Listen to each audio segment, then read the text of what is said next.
When AI first came out to the market, who was paying for it, right? I mean, like AI, open AI, go to the 100% free. You had exposure to it at a level that was unheard of. Now, I'm not talking about data risk and stuff, but just the capabilities of using it. And then that So, adoption rate landed into everything. Now, I'm not saying it's 100% accurate, but a lot of these places were saying, hey, we're using machine learning, change some marketing language, and now it's AI. But Yep. in general, every tool and platform that's out there is now AI driven. And so the adoption super high, not just because of the fact that it was AI or not, but it is that you weren't paying for it or you weren't paying in addition for it. Now, of course, there's models where you can go buy, like move from premium to advanced to platinum or whatever. But in general, AI had such a high adoption rate because it was given away or seeded into all the different things that we're doing. And so it's, in my opinion, the next pivotal change in how we're going to operate as businesses and society and so on, because every one of us have internet at home, right? I mean, like that became the mainstream. And I can tell you, I'll wager my next paycheck that every one of us on this call all have some AI tool that's either installed on your personal computer or on your phone. And if you don't, I don't believe you, because I'm not going to have you show your phone, but that's the idea, is that Yeah. that's how big the adoption is. That's how much it changed. Whereas cloud didn't get that. Yeah, you're using essence of the cloud, but it's not the same in this. Whereas you're actively pursuing AI into your life. So that's Yeah. why I really want to call that out, is like that's the big shift in this whole thing, is that it's the next big thing. I think it's going to change a lot of how we do and operate, and legal, security, into our tool sets, how business owners make decisions. And we just have to fold that into how we're going to operate. And it's just going to become the new norm. I almost equate it to social media. Like social media is in that same thing where it's like, we just have to accept that it's here to stay, if for good or worse or whatever it is, right? It Yep. is, and we've folded it into our processes. That I think that's what so AI really is. let me ask you this, John. So Mhm. it's interesting you brought up the internet. I was thinking about this, right? Again, because there was the .com bubble that eventually popped, right?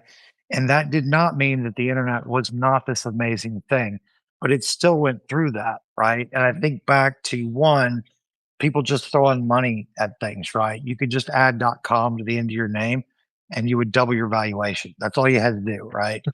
And but you think back to that, right? And Amazon was really selling books and they were having Yeah. success with selling books. And I think back and go, the promise was there and you could see it, but like you didn't have smartphones back then.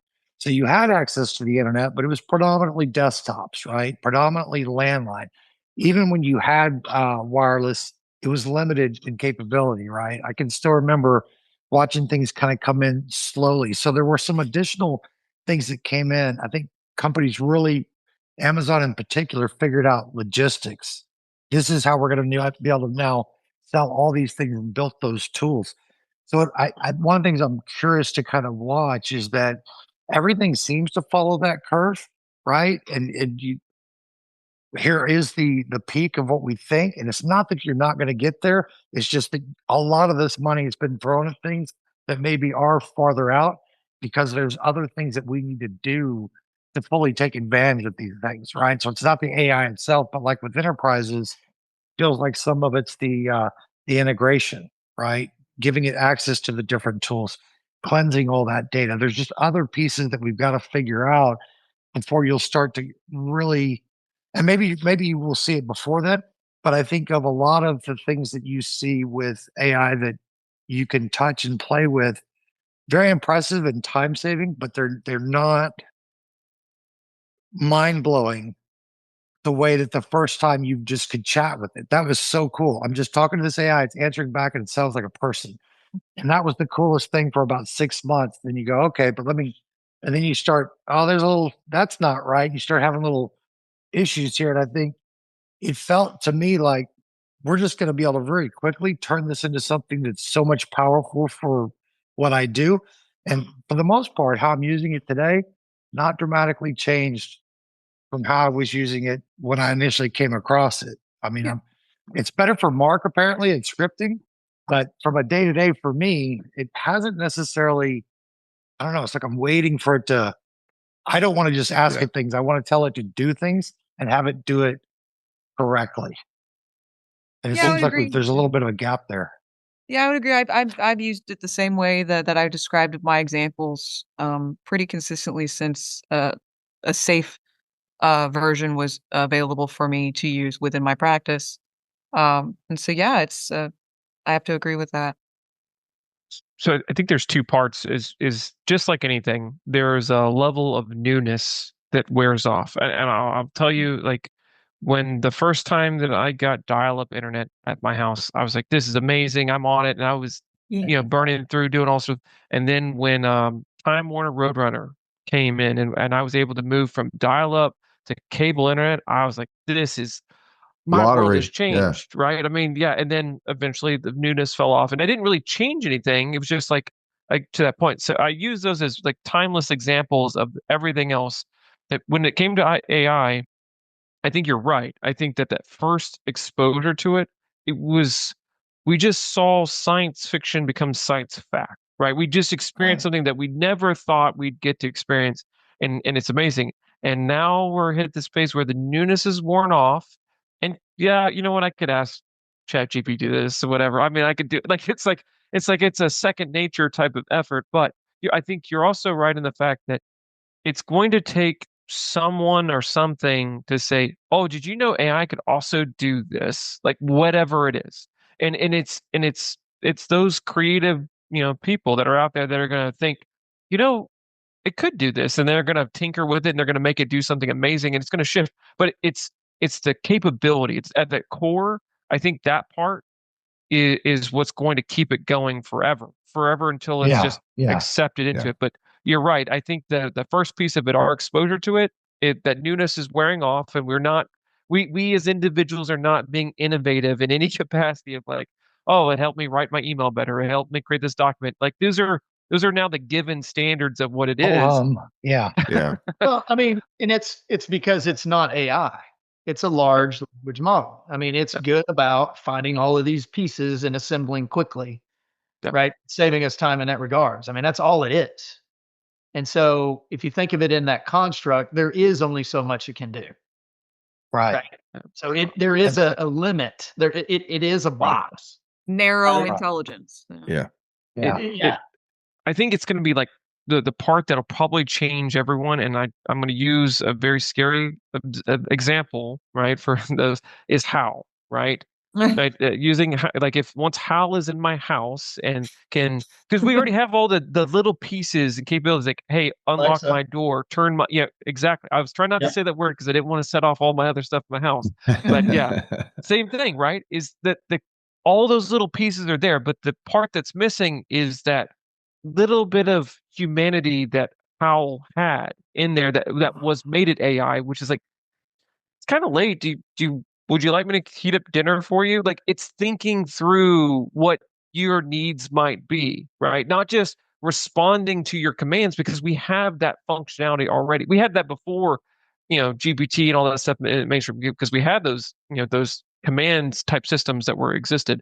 But the fact of when it can start responding and being more, and I use the word human because that's the closest example I could say, where it's responding more like a human, which is what I expect AI to get to. Not just be, a parrot of what I'm saying, but really thinking through, like, you know what?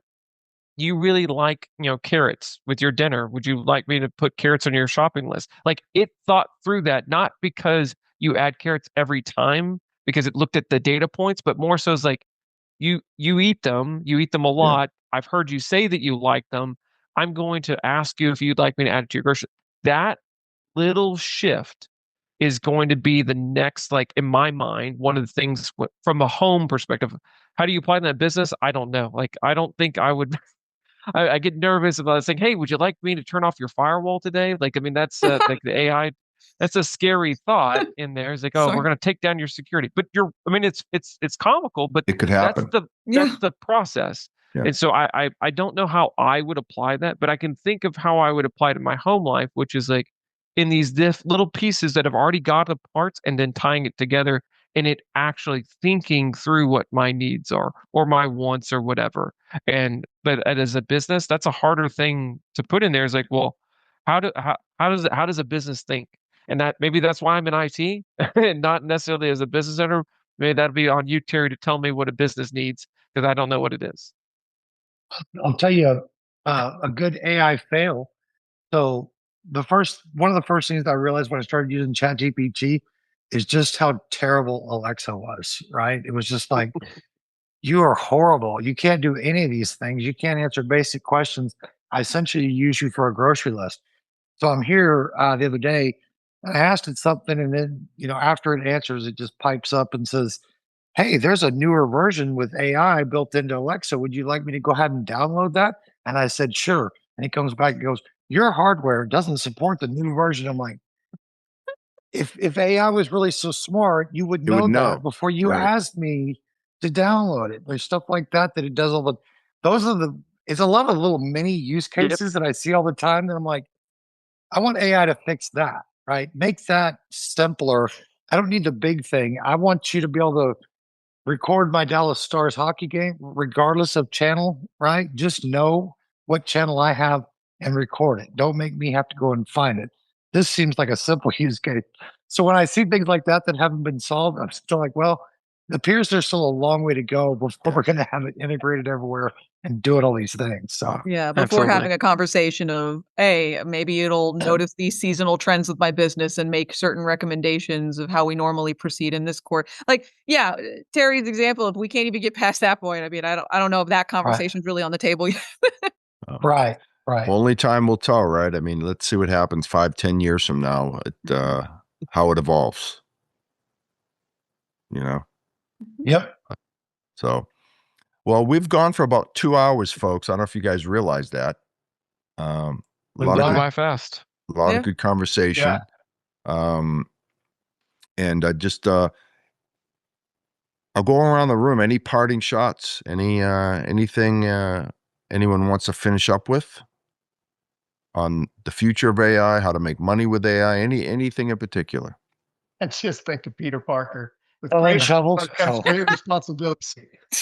So I'll give at least a parting thought here. Is like I think AI is here to stay, right? I mean, it's not going anywhere anytime soon, and we can't, for at least the security hat, I can't treat AI like the enemy. It's not the bad guy in the sense of like the malicious act or something. That it's a tool, right? Whether it's being used for good or evil, I mean, whatever it is, and we're gonna have to adapt to what that means inside of our, which is the same risks that we had before AI. They're still there. We just have to fold AI into that same process, and that's really going to be where our attention needs to be at, as we are going to expect a higher and higher adoption rate, not just as individuals, like I said, but as businesses and so on from there, that we got to stay on top of it.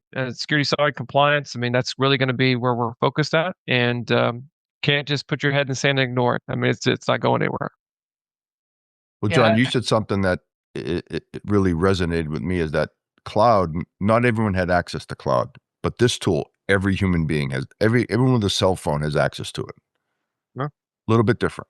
So Terry, I think you want to Absolutely. say something? No, you guys have convinced me. I think it's good, and I'm going to buy a big bucket of AI starting tomorrow, and we're going There to you start go. using it. It's going to be awesome. Nice. It's going to solve all the world's problems. Well, one thing we didn't touch on, I don't want to get into, is when the government starts intervening and starting setting regulations on that. That's going to be a whole nother conversation, because that's coming. Right. Right, because there has been, if we're going to talk about government interference, I mean, there was an attempt with certain regulations, right? There was that executive order that kind of threw in some stuff there, but I believe with Tricah California stuff, there was an attempt for certain regulations, and the executive order was coming in. There definitely is some attempts of interference with certain attempts at regulation, right? But yeah, that's a conversation for another day. Yeah. So, Well, I mean, Marky, I feel that, what I've come to learn is it's an important part. Like Parker said, it's not going away. And by now, I think it's safe to say if you haven't adopted and adapted, I mean, you're going to fall behind. I mean, you have to drink the Kool-Aid. You have to leverage it, right? And I'm not talking about the goofy, your refrigerator wasn't now with AI, but no, figuring out how to incorporate it in your work life, right? And how you can use it to save time.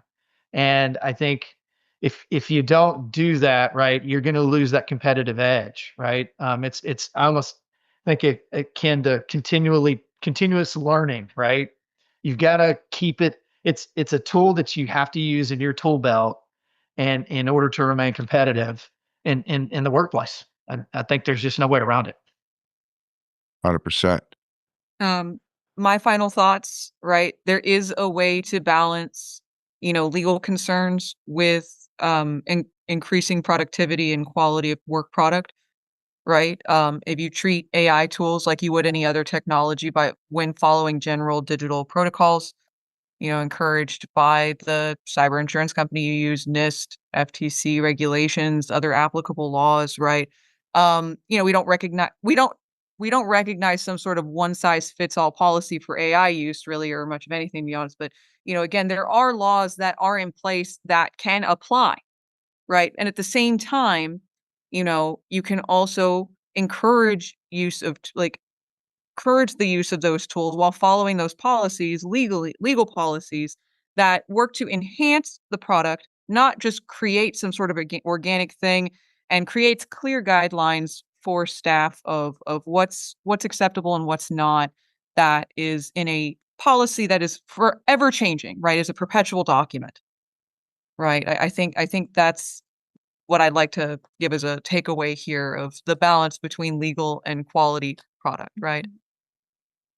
Sounds good. Well, I think we'll kind of finish up on that note, Sam. Thank you. I want to thank everyone for being on the show. John, Yeah. Mark, Sam, Terry, this was great. Thank you, Sam.